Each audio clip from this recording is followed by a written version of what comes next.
Sveikas, Giedriau.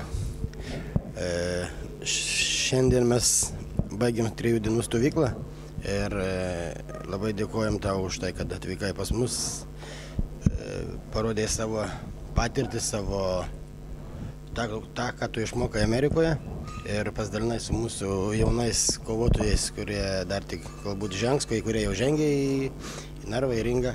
Ir kaip galėtum apibūdinti 3 dienų tą tokį laikotarpį, kurį praleidai su mumis ir kokie pliusai, kokie minusai iš tų įspūdžių, kurie paliko čia Šiauliuose. Turit gerą grupę ir jaunimas yra labai nusiteikęs kovoti ir paklusnus, svarbiausia, kad būtų paklusnus ir žinotų, ko jie nori. Ir tik tai, kad trūksta, aišku, tos technikos, kur Lietuvoje pas mus dar trūksta. Daug ko mes nemokam, bet ta prasme laikui bėgant praeisit daugiau, gausit patirties ir viskas bus gerai. Einat į gerą linkmę ir naudojatės geras progas visas.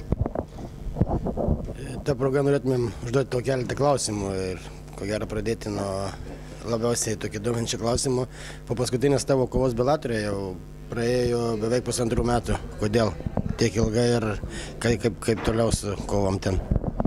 Taip gavosi, kad kelios traumos neleidžia man kovoti, kad galėčiau 100% kovoti ringe. Dėl to ir dar to labiau negalėjau aš tuo metu daryti. Iki šio metų net negalėjau dar daryti savo operacijų ir dėl to tai viskas susitęsė. Tai dabar tik tai, jeigu man išeis susitvarkyti savo sveikatą, tada galima būtų galvoti ir apie grįžimą, bet tada vėlgi užtruks nemažai laiko. Kokie santykiai dabar su Bellatoru? Draugiškus santykius palaikom iki galo, dar neseniai jie skambino irgi klausė, teiravosi, kada aš galėčiau vėl grįžti kovoti, nes aš dar turiu 3 kovą su jais kontraktą ir laikysim su jais draugiškus aiškus santykius, nes kas ten žino, gal prireiks ir mums panaudoti mūsų ryšius, padedant Lietuvai. Kokie tolimesni planai tavo būtent MMA, sakykime, JAV, o galbūt ir Europoje? Ar gal ateityje kažką tai galvoji, ar mintys yra, kad sudalyvauti Europoje, tai tame tarpe gal ir Lietuvoje? Tai kovos kaip ir darbas, kaip ir biznis, viskas priklauso turbūt, ne viskas, bet dažniausiai priklauso nuo pinigų, nes kovotojai irgi atiduoda visą savo sveikatą ir kovoja rizikuotami savo sveikatą.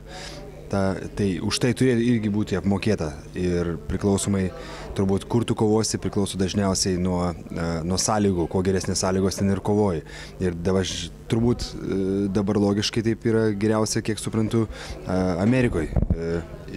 Gal ir dabar Kanadoje dar irgi atsigauna. Bet bus matyti vėliau kaip gausis, nes, kaip ir sakiau, dabar traumos neleidžia man pilnai realizuoti save 100% ringe, todėl ir reikės, dabar susilaikysiu nuo to atsakymo, tokio tiesioginio. Sakykite, ar bendraujate, ar gal net ryšius palaikote su kitais lietuviais, kurie kovoja už Atlantos, sakykime, Marius Žaromskis ir Sergejus Juškevičium? Marių Žaromskį mačiau paskutinėse varžybose, kaip jisai buvo Atlantic City, tai čia jis kovojo, aš užmiršau su Talebu. Ir dar teko net būti, dabar kaip tik pradėjau dirbti, stengiuosi gauti kaip ir teisėjo darbą ir tenais teko būti jo kampe inspektuoti, kaip ir inspektoriui dirbti ir mačiau jo kovą. Ir kiek pakalbėjom, aišku, susikeitėm savais kontaktais, bet taip visgi yra sunku bendrauti su bet kuo tokioje Amerikoje, nes visi užsiėmė, visi savo darbus dirba ir tuo labiau jisai Kalifornijoje, tai čia visai kitoj pusėje. O Taurusevičius yra New York'e irgi savotiškai toloka, taip 3 valandas nepavažinėsi kiekvieną dieną pirmyn atgal. Tai kaip ir nebent tai labai retai, kada galim susiskambinti, bet ir tam net nėra laiko, atvirai pasakius. Minėjai, kad tau teko stebėti Mariaus kovą Žaromskio. Kaip tu manai, kokios pasirodymus Spirit Wolfų pralaimėjimo ir Andrėjui Kraškovui, kuris pralaimėjo, kokios tai lėmė priežastis Mariaus?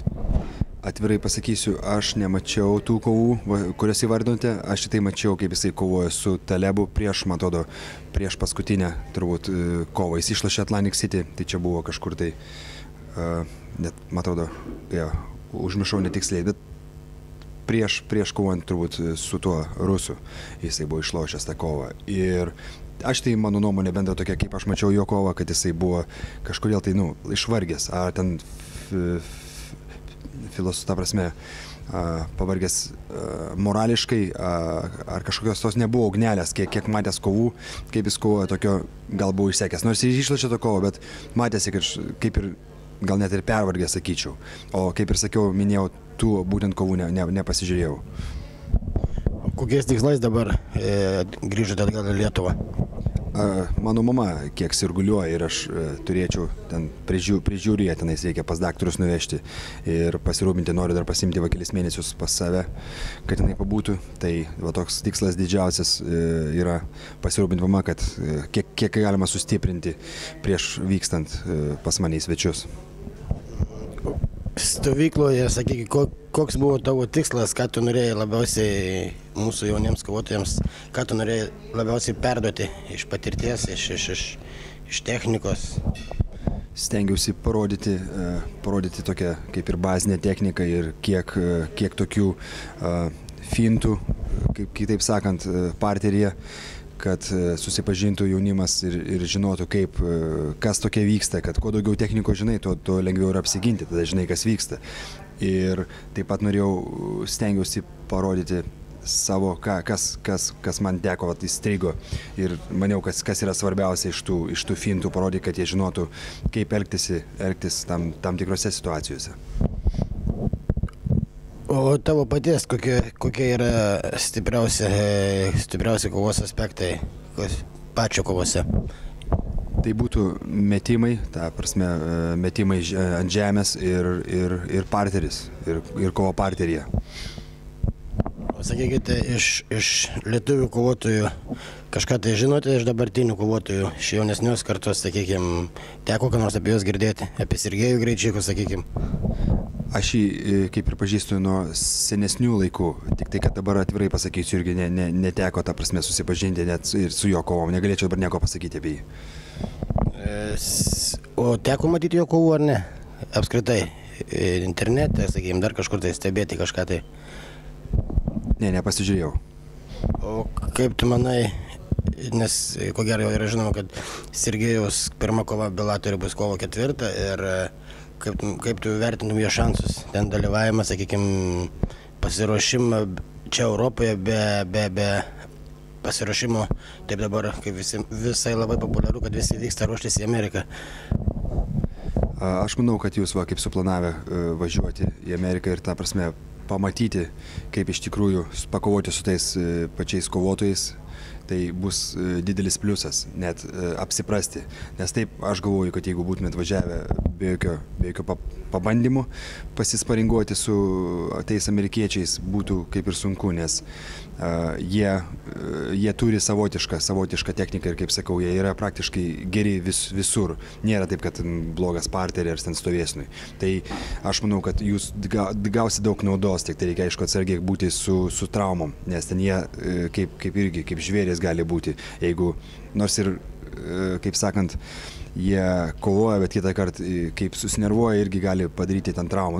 Priklauso nuo žmonių, aišku, bet dažniausiai reikia būti labai, labai atsargiam. Dabar norime paklausti, jūs pats 2006 metais kovojote pagal greplingą taisyklės Lietuvoje. Kodėl tuomet nebandėte savęs MMA? Nebuvo noro, galimybių?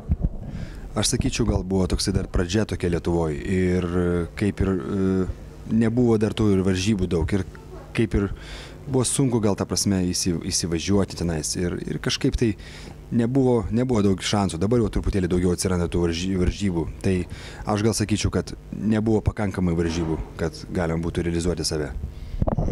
Dėkui tau už pokalbį. Tikiuosi, mes bendraujame ne paskutinį kartą. Pirmas, bet manau, ko gero blynas neprisvėlęs ir lauksim kitų kartų, sugrįžtant į Lietuvą ir su nauja patirtim, kad ir toliau mus lietuvių kovotojus mokytumėt ir perdutumėt tą patirtį, kurį jūs ten sukopėt. Ačiū Jums.